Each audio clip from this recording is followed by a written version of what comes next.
வரும் ஜூன் 8ஆம் தேதியன்று மோடி மூன்றாவது முறையாக பிரதமராக பதவியேற்க இருப்பதாக தகவல் கிடைக்கப்பெற்றிருக்கிறது. கூடுதல் விவரங்களை நிர்வாக ஆசிரியர் மகாலிங்கம் வழங்க கேட்கலாம். மகாலிங்கம், வணக்கம். இது குறித்தான விவரங்கள். வணக்கம். வரும் ஜூன் 8ஆம் தேதியன்று மோடி மூன்றாவது முறையாக பிரதமராக பதவியேற்க உள்ளதாக தகவல் வெளியாகியிருக்கிறது.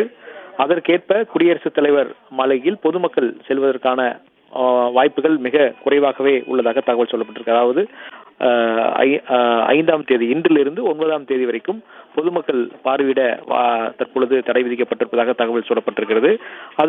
அதற்கு முக்கிய காரணமே இந்த பதவியேற்க திட்டமிட்டுள்ள நிலையில் அதற்கான ஏற்பாடுகளை செய்வதற்கான பணிகளுக்குத்தான் இது போன்ற தடை என்பது விதிக்கப்பட்டிருப்பதாக சொல்லப்பட்டிருக்கிறது. அது ஒரு பக்கம். இன்னொரு பக்கம், இன்று மாலை 4 மணிக்கு பாஜக தலைமையிலான NDA கூட்டணி தலைவர்கள் சந்தித்து பேசுகிறார்கள். அதில் ஆட்சி கோருவதற்கான உரிமை அனைவரும் அந்த கடிதத்தில் கையெழுத்திட இருக்கிறார்கள் என்ற தகவல் சொல்லப்பட்டிருக்கிறது. இதையடுத்து ஜூன் 8ஆம் தேதி பதவியேற்க திட்டமிட்டுள்ள நிலையில் இன்றைய குடியரசுத் தலைவரை சந்தித்து உரிமை கோர பாஜக திட்டமிட்டுள்ளது என்ற தகவலும் வெளியாகியிருக்கிறது. பிரதமர் பதவியேற்பு நிகழ்ச்சி குடியரசுத் தலைவர் மாளிகையில் இன்று முதல் 3 நாட்களுக்கு பார்வையாளர்களுக்கு அனுமதி மறுக்கப்பட்டுள்ளதாகவும் தகவல் சொல்லப்பட்டிருக்கிறது. இது குறித்து தொடர்ந்து அடுத்தடுத்து முக்கியமான தகவல்கள் வெளியாகி கொண்டிருக்கிறது. குறிப்பாக இன்று மாலை 4 மணிக்கு தேசிய ஜனநாயக கூட்டணி தலைவர்கள் பங்கேற்கும் ஆலோசனை கூட்டம் என்பது நடைபெறுகிறது. அந்த ஆலோசனை கூட்டத்தில் பிரதமர் மோடி முக்கிய முடிவை எடுப்பார் என்ற தகவலும் சொல்லப்பட்டிருக்கிறது. அதற்கு பிறகு இன்று மாலையே நேரில் சென்று குடியரசுத் தலைவரை சந்தித்து ஆட்சி அமைக்க உரிமை கோர பாஜக திட்டமிட்டுள்ளதாகவும் தகவல் சொல்லப்பட்டிருக்கிறது.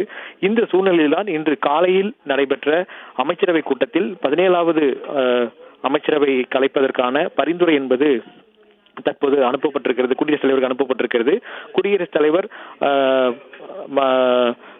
கேபினெட் கூட்டத்தில் எடுக்கப்பட்ட முடிவை ஒப்புக்கொண்டு இந்த நடப்பில் இருக்கக்கூடிய அமைச்சரவையை கலைப்பதற்கான அனுமதியை வழங்குவார் என்ற தகவலும் சொல்லப்பட்டிருக்கு. இதெல்லாம் நடைமுறை விஷயங்கள் தான். வழக்கமாக ஒரு புதிய அரசு அமைவதற்காக என்னென்ன நடைமுறைகள் மேற்கொள்ளப்படுமோ சட்டப்படி அது மேற்கொள்ளப்படுகிறது என்ற தகவலும் டெல்லியிலிருந்து சொல்லப்பட்டிருக்கிறது. எனவே வரும் ஜூன் 8இல் மோடி 3வது முறையாக பிரதமராக பதவியேற்க உள்ளார் என்ற தகவல் கூட சொல்லப்பட்டிருக்கிறது.